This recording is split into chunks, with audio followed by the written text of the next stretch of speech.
फारूक साहब, आप कहिएगा, पेट्रोल के ऊपर लेवी बढ़ा दी गई है पीडीएल, लेकिन डीजल को प्रोटेक्टेड रखा गया है ताकि सनत के ऊपर इफेक्ट ना पड़े।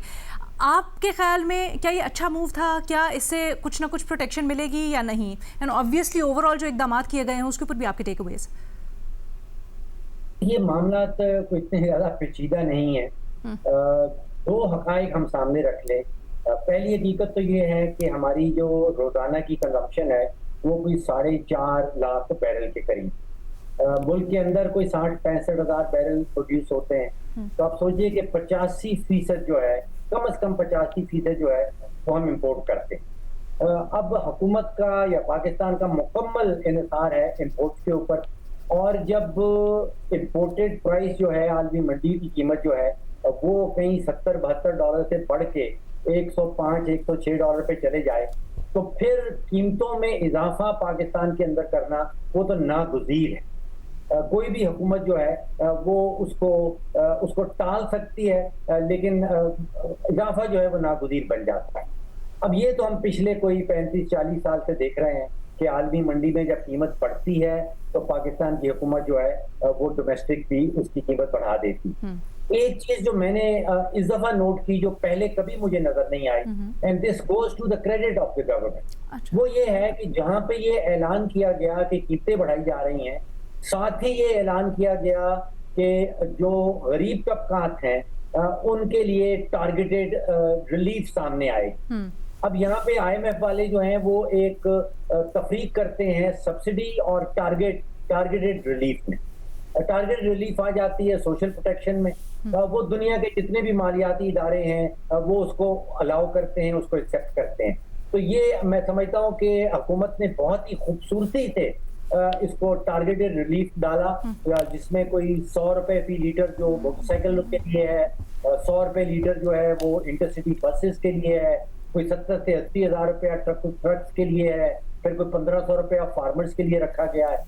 ये तारीखी तौर पे मैं समझता हूँ कि पहले कभी इसका ऐलान नहीं किया गया। ये this is the first time in Pakistan history कि जहाँ पे कीमतों का इजाफा उसका ऐलान किया गया, और साथ ही साथ जो है वो दूसरा ऐलान किया गया कि गरीब तबकात का या पुअर विल बी प्रोटेक्टेड। अच्छा, अब जो पाकिस्तानियों को गुस्सा है वो आई थिंक ये तेल की कीमतों के ऊपर से नहीं। तेल की कीमतें तो हुकूमत पाकिस्तान कंट्रोल नहीं करती है, ये तो आलमी मंडियां चलती हैं। असल गुस्सा ये आता है कि तकरीबन 85,500 कारें हैं हुकूमती पूल के अंदर, और वो सालाना की बुनियाद पे कोई 114 अरब रुपए का डीजल और पेट्रोल पी जाती। अगर हम देखें कि हुकूमत जो बरतानिया की हुकूमत है, जो हमारे ऊपर हुकूमत कर चुके हैं, हुक्मरान रह चुके हैं, उनका कारपूल जो है उसमें 86 गाड़ियां हैं। अब 86 cars in their carpool and 85,500 in our carpool. फिर आप सोचिए कि लोगों को गुस्सा आता है कि पाकिस्तान जैसा मुल्क है 137 के करीब मैंने वुज़रा गिने हैं। अब जापान जो चौथी बड़ी मईशत है दुनिया की, वहां पे कोई तकरीबन 17 वजीर हैं। जर्मनी में 16 वजीर गिने जाते हैं, फ्रांस के अंदर 20 वजीर हैं। ये सब बड़े बड़े ममालिक हैं। तो गुस्सा जो है वो हुकूमत की शाह खर्चियों के ऊपर है। गुस्से के नतीजे में आलमी मंडियों की कीमत तो नीचे नहीं आ सकती। अच्छा सर, और आप समझ रहे हैं ये बड़ी इंटरेस्टिंग अप्रोच है जो आपने इस वक्त ली है। मैं चाहती हूँ मैं डॉक्टर खाकान साहब के पास जाऊँ, फिर आई अंडरस्टैंड आप भी कुछ कहना चाह रहे हैं साजिद साहब, but give me a minute. सबसे पहले तो बात करते हैं इस नुक्ते के ऊपर before I come to the target subsidies, कि जो गुस्सा है ये हुकूमत की शाह खर्चियों के ऊपर है। ये शायद पेट्रोल की कीमत को अवाम अंडरस्टैंड कर लेते कि इस वक्त आलमी माहौल ऐसा है। क्या आप समझते हैं कि इस हाइपोथेसिस में हकीकत है? देखिए, एक्सपेंडिचर रिफॉर्म्स जो है ना, और ये कई दफा हमारी एज इकोनॉमिस्ट डिस्कशन होती है, हम तरजीह दे रहे हैं फिजिकल को, यानी कि मालियाती खसारे को संभालने के लिए कि हमने 54% corporate income tax at the highest rate रखा हुआ है, 38.15% पर्सनल इनकम टैक्स रखा हुआ है, 18% GST रखा हुआ है, ब्रॉड बेस नहीं किया। सो ये एग्रीकल्चर इनकम टैक्स लगाते नहीं है, कैपिटल गेन्स ऑन प्रॉपर्टी लेते नहीं है, बट सारा एम्फेसिस जो है, और IMF जब भी जाता है ना, बिकॉज मैं 2-3 कंट्रीज को डील कर रहा हूँ जो फंड के प्रोग्राम को किसी तरह समझना, निगोशिएट करने की कोशिश कर रहे हैं, वो एम्फेसिस वहां चला जाता है। मसला यह है कि सारा एम्फेसिस पाकिस्तान के केस में, और it varies country by country, वो आना चाहिए एक्सपेंडिचर रिफॉर्म पे। अब इससे मतलब क्या है? Let's also think about it little deeper, right? खर्चे कौन से कम करना चाहते हैं? देखिए ना, 700 अरब का खर्चा मैंने करना है इनकम सपोर्ट पे। I was on the table when we set up this program. मैं तब भी कहता था, मैं आज भी कहता हूं कि ये सब्जेक्ट किसका है? प्रोविंसेस का है। इसका एनएफसी से भी कोई ताल्लुक नहीं है, प्रोविंशियल शेयरिंग होनी चाहिए, बड़ा क्लियर है। Let's move on it. अब इसी से मैं कहता चला जाऊंगा कि मैंने एक थॉट एक्सपीरियंस किया है आपका 1 मार्च का, एक मैं 3 अप्रैल को भी किए जा रहा हूं। आप एक सब्सिडी ये सारी दे रहे हैं ना, टारगेटेड सब्सिडी, बहुत अच्छी बात है। Let's make sure it gets to the motor bikes, the farmers. You need to, जैसे हमने कोविड में किया था, this was very specific example. हमने वहां पे 1-2 डायरेक्ट पेमेंट्स इनकम सपोर्ट में की थी। प्रोविंसेस को साथ यूज करें और वो पेमेंट्स करें, लोग थोड़ा शील्ड हो जाएंगे और ये जो गुस्सा है उसमें से निकल जाएंगे। सो एक तो एक्सपेंडिचर शेयरिंग में नंबर 1 वो है। दूसरा, एक्सपेंडिचर शेयरिंग में प्रॉब्लम क्या है यार? देखिए, 17 सब्जेक्ट वफाक चला रहा है, इस वक्त भी चला रहा है। अब चूंकि हम लॉन्ग टर्म की गुफ्तगू कर रहे हैं, वो क्या है? ज़कात, उशर, फूड, एग्रीकल्चर, ये सारे सब्जेक्ट्स जो हैं डिवॉल्व हो चुके हैं। खर्चे 300 अरब, ये वर्ल्ड बैंक की एक स्टडी है, जारी खराजात में 300 पीएसडीपी में आज से 2 साल पहले हम कर रहे थे। इनको नीचे दें। अच्छा, इसी तरह टैरिफ डिफरेंशियल, ये असल रिफॉर्म है। अगर हम आज भी, अच्छा, फिर ये किताब अलीना हमने लिखनी शुरू की थी 2012 में, ये पहली दफा मैंने लिखी कि पाकिस्तान की actual footprint of state owned enterprises क्या है। वो आज भी पीआईए को छेड़ के वहीं पे खड़ा हुआ है, एग्जैक्टली। ठीक है, ये है असल चीजें। Before I leave, can I just say one thing कि what is the next 1 month that you need to do? Yes, absolutely. And then if अगर आप मुझे अलाउ कर देंगी तो फिर मैं एक आध सवाल मैं आपसे और करूंगी आपकी इजाजत से। आप पहले please, this is very important, आप अगले 1 महीने को कैसे देख रहे हैं? लेट्स देखें, मेरा बेस क्लाइंट सिनारियो ये है, मैं बड़ा ग्लोबल मार्केट्स को बड़े गौर से देखता हूं कि शायद $120 पेपर जो हम फाइनेंशियल मार्केट्स में देखते हैं तेल, वो उससे क्रॉस ना करे, और अगर बहुत डिस्टर्बेंस हुई तो $130 से $140। So upward trend is still intact, तो हमें इसको संभालना है। सबसे पहली बात यह कि बहुत अच्छी टारगेटेड सब्सिडी की रजीम की है, प्रोविंसेस को compete करना चाहिए। यही तो सारी गेम प्लान है। पंजाब, सिंध, केपी के बलोचा, वो सब देखें कि यार वो ये कर रहा है तो मैं भी ये करता हूँ। आज सिंध ने बड़ी अच्छी बात की कि वहां पे पब्लिक ट्रांसपोर्ट बहुत है, पर मैं किसी और तरह जाना चाहता हूँ लोगों के पास। This is how we want to run governance in Pakistan. Let the provinces compete। I am very happy with that. Small farmers पर जरूर पहुंचे सो दैट जो एग्रीकल्चर है वो डिस्टर्ब ना हो। सो ये 4 को करें।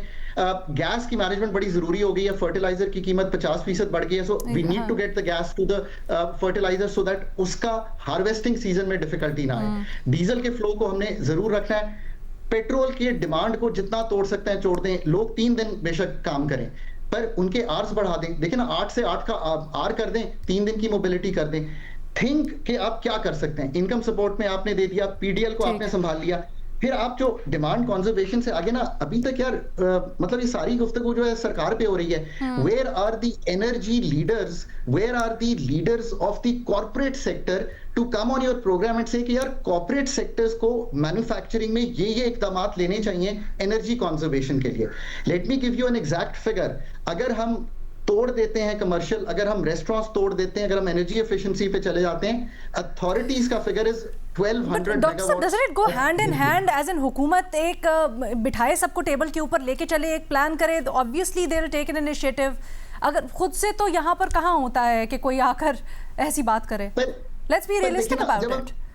यार देखिए ना अलीना, अगर हम कहते हैं प्राइवेट सेक्टर लेड ग्रोथ करनी है, इसका मतलब है private sector has to lead in R&D, private sector has to lead in thought process also ना।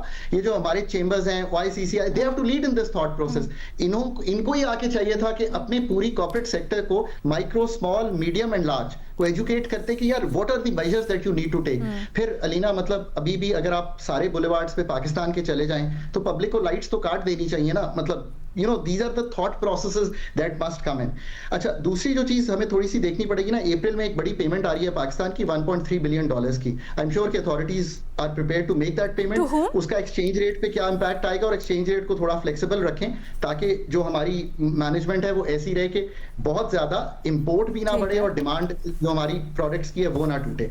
और आखिरी बात है, I am not sure about the remittances, मैं अभी भी क्लियर नहीं हूं। मेरा ख्याल है कि स्ट्रक्चरल शिफ्ट रेमिटेंसेज में आ जाएगा। अगेन $22 अरब मिडिल ईस्ट से आना है इस साल, which is 54% of the 40 billion that we need to make।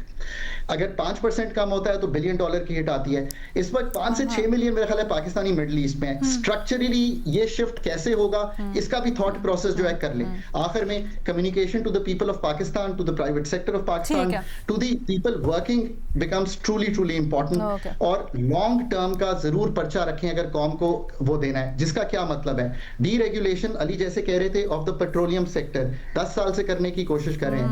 Market making in the energy sector, indigenization of the energy sector, freight on the trains, and you will solve your large problems of the competitiveness. बड़ी अच्छे तरीके से आपने short, medium और long term खास तौर पे goals बता दिए, but can I just come back to the short term relief that we trying to give to the अवाम राइट नाउ।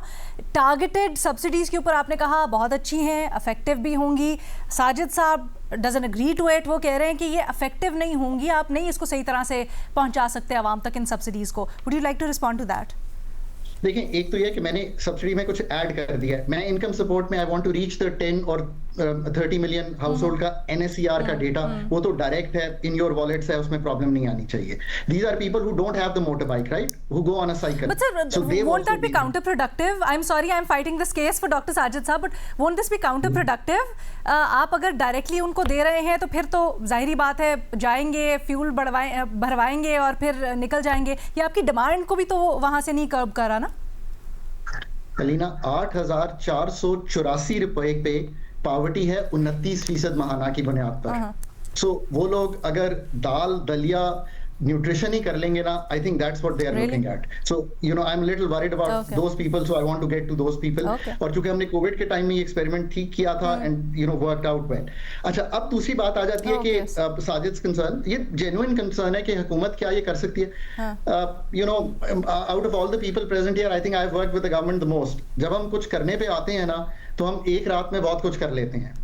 बिलीव कीजिए कि स्टेट जब अपने आप को एग्जर्ट करती है और स्टेट के सारे इंस्टीट्यूशंस उसको बैक करने पे आते हैं, वेदर इट्स ऑल इंस्टीट्यूशंस, तो हम फिर उसको पास थ्रू, मतलब एक रात में सारी मोटर बाइक्स की जो रजिस्ट्रेशन है उसको क्लेरिफाई भी करा लेंगे। अभी सिंध ने बड़ी अच्छी बात की, इंसेंटिवाइज किया कि हमने रजिस्ट्रेशन की जो ट्रांसफर है वो फ्री कर दी है। तो अलीना ने अगर अली को बेची हुई है और अली ने नहीं रजिस्टर कराई तो अली रजिस्टर फ्री करा लेगा उसको, क्योंकि उसको 2000 मिलने जा रहे हैं।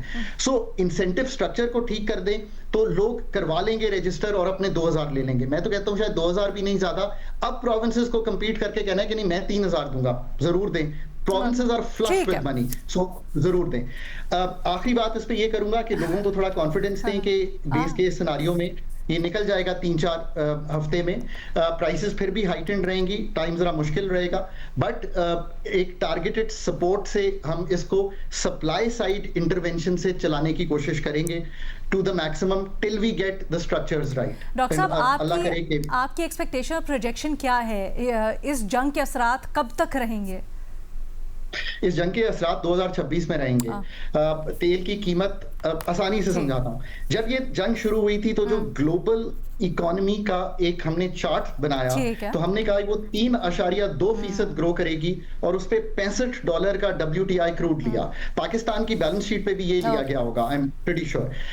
अगर वो आज $90 पे एवरेज कर जाता है 2026 में तो इन्फ्लेशन भी और ग्रोथ भी हिट होगी। ये स्टैगफ्लेशन नहीं है, वो तो बहुत ज्यादा इंपैक्ट होता है, बट ये दोनों हिट होंगी। फिर उसमें से निकल के जो वर्ल्ड ऑर्डर नया क्रिएट होता है, लेट्स सी कि वो क्या है, मिडिल ईस्ट कैसे बिहेव करता है। आखिर में जरा पाकिस्तान की एक पॉजिटिव पिक्चर पेंट कर जाऊं। अगर कराची पोर्ट पहले नहीं बना था तो आज मौका है कि वेयर हाउसिंग कीजिए, कराची पोर्ट को एक ऑल्टरनेट हब बनाइए from east to west. That's the one thing to do. अगर इन्वेस्टमेंट मिडिल ईस्ट में नहीं जा रही तो घर ठीक कीजिए। वो तीसरी बात, अगर ईरान के सैंक्शन उठ जाते हैं तो जो पाइपलाइन बिछानी है उसमें जाइए। Try to become the hub of trade that we could have been, that we didn't become because Middle East took that away. So इन चीजों पे बड़ी पॉजिटिविटी भी होनी चाहिए पाकिस्तान को। Absolutely, डॉक्टर साहब, लेकिन बड़ी अच्छी बात है आप इसके ऊपर लाइट शेड कर रहे हैं, बिकॉज इस वक्त तो वो कहते हैं ना कि टनल के एंड पे लोगों को बड़ी कम इस वक्त उम्मीद दिखाई दे रही है। वो देख रहे हैं कि इस वक्त हमारे पास पहाड़ जैसे चैलेंज खड़ा है, हमारे ऊपर जो आ गई है पेट्रोल, रोज़मर्रा की हमारा जो मामलात हैं उनको चलाना मुश्किल हो गया। अगर कोई छोटा बिजनेस करने वाले, किसी की छोटी दुकान है, कोई अपना ट्रांसपोर्टेशन का कारोबार है, किस तरह से चलेगा?